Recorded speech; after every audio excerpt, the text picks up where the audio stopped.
Пил суу ичип жатса, жанына чычкан келип калат. Чычкан пилдин чоң келбетин биринчи көрүп, аны таң кала карап калса, пил тумшугуна суу толтуруп туруп, ага чачып жиберет. Чычкан байкабай турган үчүн чачыраган сууга туруштук бере албай, көлмөгө түшүп калат. Пил бул кылган кылыгына каткырып күлүп, чычканды шылдыңдап, ал жерден узап кетет. Ыза болгон чычкан пилдин артынан ал күнү кечке калбай аңдыйт. Пил токойго кирип, алдына чыккан арыстанга мактанып кирет. Арыстан: "Мага тең келе алчу ким бар бул токойдо? Мен эч кимден коркпойм. Кыйынмын деген немени мага алып кел", деп өзүн көтөрө жаап мактанат. Арыстан башын ийкеп: "Сага эч ким тең келе албайт жана сага теңдеш баатыр жок". Пил калгып басып, андан ары жөнөйт. Чычкан бул сөздүн баарын угуп, эми чындап ачуусу келет да, кечинде көрөм кимдин кыйын экенин деп, пилдин артынан калбайт. Качан кеч кирип, пил чоң бактын далдоосуна жатып, уктаганы камынган кезде, чычкан ушундай бир ыкчам кыймылы менен пилдин үстүнө жөрмөлөп чыгып, анын кулагына кирип кетет да кытыклай баштайт.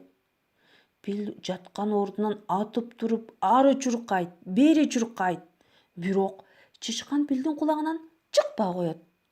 Акыры чарчап, чалыккан пил ыйламсырап чычкандан минтип суранат: "Менин кулагымдын ичине кирген сен кимсиң, бай болгур?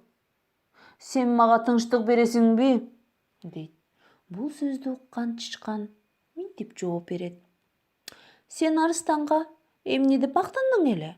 Мына, мен сенден кыйынмын. Эгер сен эч теңдеши жок кыйын болсоң, мени кулагыңдан чыгарып көрчү", деп баштагыдан катуу кытыклап кирет.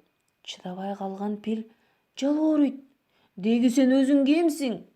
Мен сенден алсыз экенимди эми гана билдим.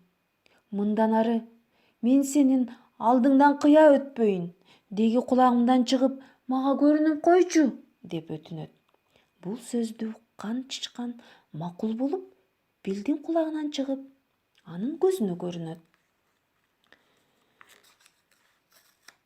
Пил баягы суунун жээгиндеги өзү шылдыңдаган чычкан экенин көргөндө, иштин жагдайына түшүнүп, андан кечирим сурап, жолуна түшүптүр.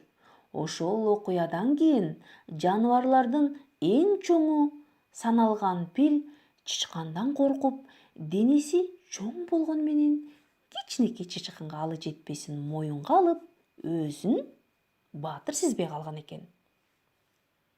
Достор, бул жомок Бердиккожо Бийназаровдун "Бөөк сенин жомогуң" аттуу китебинен алынды.